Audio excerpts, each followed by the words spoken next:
മൂത്താപ്പനോടത്ത് കല്യാണം കഴിയട്ടെ എന്നാണ് അത് രാത്രിയാണ് കല്യാണം. അതുകൊണ്ട് അത് കഴിയട്ടെ എന്നാണ് നമ്മൾ തീരുമാനിക്കുന്നത്. നമുക്ക് അയലക്കത്തൊക്കെ ഒന്ന് ഇറങ്ങി നടക്കണം. എപ്പോഴും നമ്മൾ ഇതിലാണല്ലോ. അയലക്കത്തൊക്കെ ഇങ്ങനെ ഇറങ്ങി നടക്കണം. കുറച്ച് ദിവസം കഴിയട്ടെ അല്ലേ? അങ്ങനെ ഓരോന്നും നമ്മൾ ഇങ്ങനെ നീട്ടി വെക്കലാണ്. അവസാനം ഏറ്റവും അവസാനം ആളുകൾ പറയും നീട്ടി വെക്കാൻ പറ്റില്ല, അധികം വെച്ചാൽ നാറും, അതുകൊണ്ട് വേഗം വേണം. ആ ഒരു അവസ്ഥയിലേക്ക് നമ്മൾ എത്തും. പറയും മനസ്സിലായോ? മനസ്സിലായല്ലോ? ആ അവസ്ഥയിലേക്ക് നമ്മൾ എത്തും. നമ്മൾ പടച്ചവൻ നമുക്ക് ഒരുപാട് അനുഗ്രഹങ്ങൾ തന്നാണ്. അതിൽപ്പെട്ടതാണ് നമ്മുടെ ശരീരം. ഈ ശരീരം നമുക്ക് ഒരുപാട് ഉപകാരം ചെയ്യുന്നുണ്ട്. ആ ശരീരത്തിന് എന്തെങ്കിലും കുറച്ച് അങ്ങോട്ട് കൊടുക്കണ്ടേ? ഭക്ഷണമല്ല, ഭക്ഷണം നമ്മൾ എല്ലാം കഴിക്കും. ഭക്ഷണം എല്ലാം കഴിക്കും. പണ്ടൊക്കെ ഭക്ഷണം കഴിക്കാൻ ഒരു കല്യാണത്തിന് പോയാൽ ഒരു ടേബിൾ ഉണ്ടാവും. അപ്പുറത്ത് 2 കസാല, ഇപ്പുറത്ത് 2 കസാല, അല്ലേ? അങ്ങനെ അതാണ് ഭക്ഷണ രീതി അന്ന്. ഇന്നോ എത്ര ടേബിൾ വേണം? എത്ര ടേബിൾ വേണം? 2 3 പോലെ ഇപ്പൊ 4 ആയിട്ടുണ്ട്. കാരണം വിവിധ തരം ചോറ്, എല്ലാതരം മാംസവും, എല്ലാതരം മത്സ്യത്തിനും മാംസത്തിനും ഒന്നും പെടാത്ത ഞണ്ട്, കൂന്തള്, ചെമ്മീൻ, ഇതൊക്കെ ഒന്നും മത്സ്യം കേട്ടോ, അതും ഉണ്ടാവും. എന്നിട്ടോ പോലെങ്ങനെയാ? മെക്സവന്റെ ഇവിടുത്തെ പ്രസിഡന്റ്, സെക്രട്ടറി എല്ലാവരും കൂടി ഒന്നിച്ചാണ് പോവുക. പള്ളി കമ്മിറ്റി ആണെങ്കിൽ പള്ളി കമ്മിറ്റിന്റെ പ്രസിഡന്റ്, സെക്രട്ടറി, ഖജാൻജി, മുഅദ്ദിൻ, ബാങ്ക് കൊടുക്കുന്ന ആളെ, പിന്നെ ഇമാമ്, എല്ലാവരും ഒന്നിച്ചു പോകും. എന്നിട്ട് പ്രസിഡന്റിന് സെക്രട്ടറി അങ്ങോട്ട് ഇട്ട് കൊടുക്കും ചോറ്. സെക്രട്ടറിക്ക് ഖജാൻജി ഇട്ട് കൊടുക്കും, ഖജാൻജി ഇങ്ങോട്ട് ഇട്ട് കൊടുക്കും. അങ്ങനെ അങ്ങോട്ട് ഇട്ട്. പണ്ട് കുഞ്ഞുണ്ണി മാഷ് പറഞ്ഞത് ആരാന്റെ കല്യാണത്തിന് വന്നാൽ എന്റെ വിളമ്പല് കാണിച്ചു തരാം. അവനെന്റെ അല്ല കേട്ടോ. ആരാന്റെ കല്യാണത്തിന് വാ, എന്റെ വിളമ്പല് ഞാൻ കാണിച്ചു തരാം. അതുപോലെ വിളമ്പി കൊടുക്കുക. ഇത് മുഴുവൻ കഴിക്കുക. എല്ലാം ഒന്ന് രുചി വെക്കുക. ഇത് എതിർത്ത് വയ്ക്കും. ഇതെടുത്തില്ല എന്നാ അതും കൂടി കൊടുക്കുക. അങ്ങനെ വേണ്ടത് മാത്രമല്ല, പരസ്പര വൈരുദ്ധ്യമുള്ള മാംസങ്ങൾ ഉണ്ടാവും, മത്സ്യങ്ങൾ ഉണ്ടാവും, ഒക്കെ ഉണ്ടാവും. എല്ലാം കഴിക്കുക. നമ്മൾ എല്ലാം കഴിച്ചു കഴിഞ്ഞ് കൈ കഴുകി വരുമ്പോൾ അവിടെ ഒരു ചുക്കോപ്പി ഉണ്ടാവും. അതും കഴിച്ചു. അത് കഴിച്ചാൽ പിന്നെ പലതരം ജിലേബികൾ വിവിധ കളറിൽ, അതൊക്കെ കഴിച്ചു. അത് കഴിഞ്ഞാൽ മൈസൂർ പക്ക്, അതൊക്കെ കഴിഞ്ഞാൽ ഐസ്ക്രീം, അതും കഴിഞ്ഞ് ഇങ്ങോട്ട് തിരിഞ്ഞു നോക്കുമ്പോൾ 2 കൊല അങ്ങനെ തൂങ്ങണ്ട എന്ന് 2 എടുത്ത് ഇതൊക്കെ കഴിക്കുക. പണ്ടൊക്കെ ആഴ്ചയിൽ ഒരു കല്യാണമൊക്കെ ഉണ്ടാവുള്ളൂ. ഇന്ന് വെള്ളിയാഴ്ച വരെ കല്യാണം, എല്ലാ ദിവസവും കല്യാണം. ഉച്ചക്ക് മുതൽ രാവിലെ നിക്കാഹുണ്ടാവും, നിശ്ചയം ഉണ്ടാവും, ഉച്ചക്ക് കല്യാണം ഉണ്ടാവും, രാത്രി കല്യാണം ഉണ്ടാവും. ഇങ്ങനെ കഴിച്ച് നമ്മൾ ശരീരത്തിൽ എന്തൊക്കെയായി? ഇപ്പം ഞാൻ പറഞ്ഞൊരു പഴം കഴിക്കണേ. നമ്മൾ ഭക്ഷണത്തിന് ശേഷം ഒരിക്കലും പഴം കഴിക്കരുത്. പഴം ഒരു നേരത്തെ ഭക്ഷണമാക്കണം. ഒരു നേരത്തെ ഭക്ഷണത്തിന് ശേഷം ഈ പഴം ദഹിക്കാൻ 25 മുതൽ 40 മിനിറ്റ് സമയം മതി. പഴം ദഹിക്കാൻ. അതിന് മുമ്പിൽ നമ്മൾ കഴിച്ച മന്തിയും ബിരിയാണിയും ഒക്കെ ദഹിക്കാൻ 2.5 മണിക്കൂർ വേണം.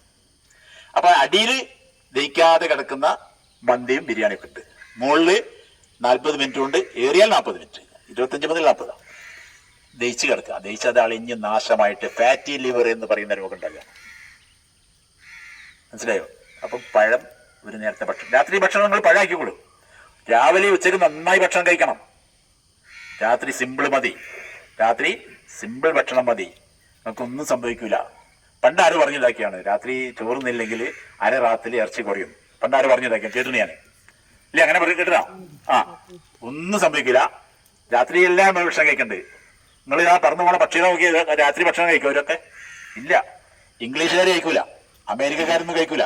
അതൊക്കെ സൺസെറ്റിന് ശേഷം, അതായത് അസ്തമനത്തിന് ശേഷം ഭക്ഷണം കഴിക്കില്ല. നമ്മളും കഴിക്കേണ്ടത് അങ്ങനെ തന്നെയാ. രാത്രി ഭക്ഷണം വേണ്ട. 7 മണിക്ക് നിങ്ങൾ ഭക്ഷണം കഴിക്കുക. 7 മണിക്ക് നിങ്ങൾ ഭക്ഷണം കഴിക്കുക. 9:30 വരെ ഒരു കാരണവശാലും ഉറങ്ങരുത്. 9:30 വരെ ഒരു കാരണവശാലും ഉറങ്ങരുത്. എന്തുകൊണ്ട്? ആ ഭക്ഷണം ദഹിക്കുന്ന സമയത്താണ് നമ്മുടെ പ്രഷറിൽ വേരിയേഷൻ ഉണ്ടാവുക, അതായത് ഏറ്റക്കുറവുണ്ടാവുക. ഞാൻ ഈ നെഫ്രോളജിസ്റ്റുകളായ 10ഓളം ആളുകളുടെ ട്രെയിനിങ് കിട്ടിയ ഒരാളാണ്. കൊണ്ടോട്ടി ഡയാലിസിസ് സെന്ററിലെ അത് ചെറിയൊരു സേവകനാണ്. അവിടെ 10ലധികം നെഫ്രോളജിസ്റ്റായ ഡോക്ടർമാരുടെ ട്രെയിനിങ് കിട്ടിയ ഒരാളാണ്. അപ്പോൾ അതുകൊണ്ടാണ് ഇത് പറയുന്നത്. എന്ത് ചെയ്യരുത്? രാത്രി 7 മണിക്ക് മുമ്പ് ഭക്ഷണം കഴിച്ചാൽ 9:30 വരെ ഉറങ്ങരുത്. ഒരു കാരണവശാലും ഉറങ്ങരുത്. കാരണം ഉറങ്ങുന്ന സമയത്താണ് നമ്മുടെ പ്രഷറിൽ ഏറ്റക്കുറച്ചിലുണ്ടാവല്. അപ്പം 9:30 മുമ്പ് ഇത് ദഹിക്കുമ്പം പ്രഷർ ശേഷം കൂടി എന്ന് പറഞ്ഞാൽ എന്ത് സംഭവിക്കും? നമ്മുടെ മക്കൾ നമ്മളെ കൂടെ ഉണ്ടാവും, വണ്ടി ഉണ്ടാവും, ആശുപത്രി ഉണ്ടാവും, ഡോക്ടർ എല്ലാം സജീവമാണ് 9:30 വരെ. അത് കഴിഞ്ഞാൽ പിന്നെ ഓരോരുത്തരും ഇങ്ങനെ ഉറങ്ങാൻ പോലെ. ഉറങ്ങിയതിന് ശേഷം നമ്മൾ രാത്രി 11 മണിക്ക് വന്ന് സുഭിക്ഷമായി ഭക്ഷണം കഴിച്ചു ഉറങ്ങി. ഒരു 2 മണിയാവുമ്പോൾ നമുക്ക് പ്രഷർ കൂടിയാൽ തൊട്ടടുക്ക് കിടക്കുന്ന ഭാര്യ അറിയില്ല, തൊട്ടടുത്ത് കിടക്കുന്ന ഭർത്താവ് അറിയില്ല. രാവിലെ എണീച്ചിട്ട് നിങ്ങൾ എന്ത് എണീക്കാത്ത പറഞ്ഞ് കയ്യെ പിടിച്ചു നോക്കിയാൽ കൈ ഇങ്ങനെ വീഴും, കുഴഞ്ഞിട്ടുണ്ടാവും. പിന്നെ ഇങ്ങനെ നടക്കട്ടെ. അപ്പൊ അതുകൊണ്ട് നിങ്ങൾ തരുന്ന ഒരൊറ്റ നിർദ്ദേശം നിങ്ങൾ എല്ലാവരും ഒന്ന് പറയാ. എന്ത്? B fast. എന്താ പറയാത്? B fast. നല്ല ഉറക്കെ പറയാം. എനിക്ക് നല്ല ചെയ്തിട്ടൂടാ, ഉള്ള ഞാൻ കണ്ണടച്ച്. പിന്നെ പറയും ബി ഫാസ്റ്റ്.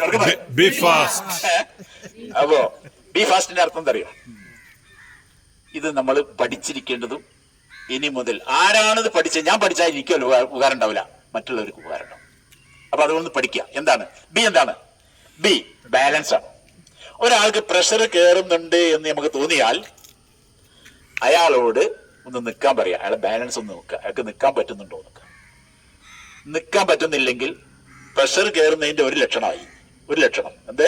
പ്രഷർ ഇങ്ങോട്ട് നോളും. പ്രഷർ കയറുന്നതിന് ഒരു ലക്ഷണം എന്ത്? ബി. എന്ത്? ബാലൻസ്. മനസ്സിലായില്ലേ? ബാലൻസ്. അയാൾക്ക് നിൽക്കാൻ പറ്റൂല. രണ്ടാമത്തത് ബിന്റെ ശേഷം ഒരു ഇ ഉണ്ട്. ഇ. ബി എന്ന് പറഞ്ഞാല് ഫാസ്റ്റ് ആവുക എന്നല്ലേ? ബി ഇ ഉണ്ട്. ആ ഇന്റെ ഉദ്ദേശം എന്താന്ന് വെച്ചാല് ഐ, കണ്ണ്. ആ വ്യക്തിയുടെ കണ്ണിലേക്ക് നോക്കുക. ഇതിൽ ചിലപ്പോൾ ഡോക്ടർമാരുണ്ടാവും, നഴ്സുമാരൊക്കെ ഉണ്ടാവട്ടോ.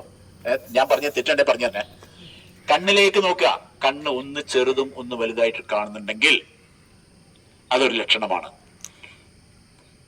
പ്രകൃതിയായ ചിലർക്ക് കണ്ണ് ഒന്ന് ചെറുതും വലുതൊക്കെ ഉണ്ടാവും. അതല്ല പറയുന്നത് കേട്ടോ, സ്വാഭാവികമായിട്ട് ഉള്ളതല്ല. അല്ലാതെ കണ്ണ് കണ്ടാട്ട് ഒരു ചെറിയ വ്യത്യാസം, ഒരു കണ്ണ് ചെറുതും ഒരു കണ്ണ് വലുതായിട്ട് കാണുന്നുണ്ടെങ്കിൽ അത് എന്തിന്റെ ലക്ഷണമാണ്? ഒരു ലക്ഷണമാണ്. അതിന്റെ ഒരു ലക്ഷണമാണ്. മൂന്നാമത്തത് ഫാസ്റ്റ്. ഫേസ്. ഫാസ്റ്റിലെ എഫ് ഫേസ് ആണ്. മുഖം. മുഖം നോക്കുക. ഒന്ന് ഇങ്ങോട്ട് കൂടിയിട്ടുണ്ടാവും, അല്ലെങ്കിൽ ഇങ്ങോട്ട് കൂടിയിട്ടുണ്ടാവും. അത് പ്രഷർ കയറുന്നതിന്റെ മൂന്നാമത്തെ ലക്ഷണമാണ് ഫാസ്റ്റ്. ഫാസ്റ്റ് അല്ലെ? എഫ് കഴിഞ്ഞാൽ പിന്നെ എ ആണ്. എ എന്താണ്? ആം. ആം. ഒന്നുകിൽ അവരോട് കൈ ഇങ്ങനെ പൊന്തിക്കാൻ പറയാം. പൊന്തിക്കാൻ കഴിയില്ല. അല്ലെങ്കിൽ കൈ ഇങ്ങനെ വെക്കാൻ പറയാം. ഞാൻ വെക്കുന്നുണ്ടല്ലോ നിങ്ങൾ. എന്റെ 2 പെരുവരിൽ അടുത്തെടുത്താവും. പ്രഷർ കയറുന്ന ആൾക്ക് ഇങ്ങനെ ഒന്നുകിൽ ഇങ്ങനെ ആവും, അല്ലെങ്കിൽ ഇങ്ങനെ ആവും. പ്രഷർ കയറുന്ന ആൾക്ക് ഒന്നുകിൽ ഇങ്ങനെ അല്ലെങ്കിൽ ഇങ്ങനെ എന്താവില്ല, നേരെ വെക്കാൻ കഴിയില്ല. അപ്പൊ അതൊരു ലക്ഷണമാണ്. മനസ്സിലായില്ലേ? B fast. ഫാസ്റ്റിലെ അടുത്തത് എസ് ആണ്. എസ് എന്താണ്? സ്പീച്ച്. സംസാരിക്കാൻ പറയാം. സംസാരിക്കാൻ പറഞ്ഞാൽ ചേമ്പത്ത് തൊള്ളയിലിട്ട മാതിരിയാ സംസാരിക്കുക. ഒരു നാഗിന് ഒരു ഭാഗം കഴിഞ്ഞിട്ടുണ്ടാവും. അപ്പൊ സംസാരം ക്ലിയർ ഉണ്ടാവില്ല. അതുവരെ സംസാരിച്ച രൂപത്തിലായിരിക്കില്ല. ഈ ലക്ഷണങ്ങൾ കണ്ടാൽ എന്താ ചെയ്യേണ്ടത്? ഫാസ്റ്റില് അവസാനത്തെ ടി ആണ്. ടൈം. ടൈം വളരെ പ്രധാനമാണ്. എന്താണ്? 3 മണിക്കൂറിന്റെ ഉള്ളിൽ നിങ്ങൾ സൂപ്പർ സ്പെഷ്യാലിറ്റി ഹോസ്പിറ്റലിൽ എത്തിച്ചിരിക്കണം. അവിടെ 1 മണിക്കൂർ അവർക്ക് ചെറിയൊരു പണിയൊക്കെ ഉണ്ടോ, ഒരു MRI ഒക്കെ എടുക്കും. ഇത് തലച്ചോറിന് എത്ര ബാധിച്ചു എന്നൊക്കെ നോക്കാനാ MRI എടുക്കും. MRI എടുത്തു കഴിഞ്ഞിട്ട് അതിന് ഒരു ഇഞ്ചക്ഷൻ ചെയ്യാനുണ്ട്. നിങ്ങൾ 4 മണിക്കൂറിനുള്ളിൽ ആ ഇഞ്ചക്ഷൻ ചെയ്താൽ നിങ്ങൾ പെട്ടെന്ന് സുഖമായിട്ട് പോകും. 4 മണിക്കൂർ കഴിഞ്ഞാൽ പിന്നെ കുറെ ആള് ഇങ്ങനെയൊക്കെ നടക്കണുണ്ട്. ഞങ്ങള് ഇതിലേക്ക് പോണോ വേണ്ട. അപ്പൊ അതുകൊണ്ട് ബി ഫാസ്റ്റ്. മനസ്സിലായില്ലേ? ടൈമാണ് പ്രധാനം. നമ്മളെ പ്രസന്റിൽ ഒന്ന് കാണിച്ചിട്ടാണ് പോവാം എന്ന് വിചാരിക്കരുത്. അവസാനം എന്ത് ചെയ്യരുത്? സൂപ്പർ സ്പെഷ്യാലിറ്റി ഇക്രാവാം, ബേബി ആവാം, മിംസ് ആവാം, മെഡിക്കൽ കോളേജ് ആവാം, അതുപോലെ ഏതൊക്കെ ആശുപത്രി ഉണ്ട് അതൊക്കെ ഈ ചെറിയ ആശുപത്രിയിൽ കാണിച്ചിട്ട് സമയം കളയരുത്. അതാണ് പറഞ്ഞതിൻ്റെ. ഓക്കെ. അപ്പോ ഇതാണ് നമുക്ക് ഇന്ന് എനിക്ക് പറഞ്ഞു തരാനുള്ളത്. B fast. അത് നല്ല ഒന്ന് ഓർമ്മിച്ച് വെക്കാം. നമുക്ക് ഇതുപോലെ ഞാൻ ചാൻസ് ഇട്ടാണെങ്കിൽ ബാക്കി കാര്യങ്ങൾ ഇനി പറയാം. മനസ്സിലായില്ലേ? അപ്പൊ അതുകൊണ്ട് എന്നെ ക്ഷണിച്ചതിനും എന്നെ ശ്രവിച്ചതിനും എന്നെ സഹിച്ചതിനും ഒക്കെ നന്ദി പറഞ്ഞുകൊണ്ട് നിർത്തുന്നു.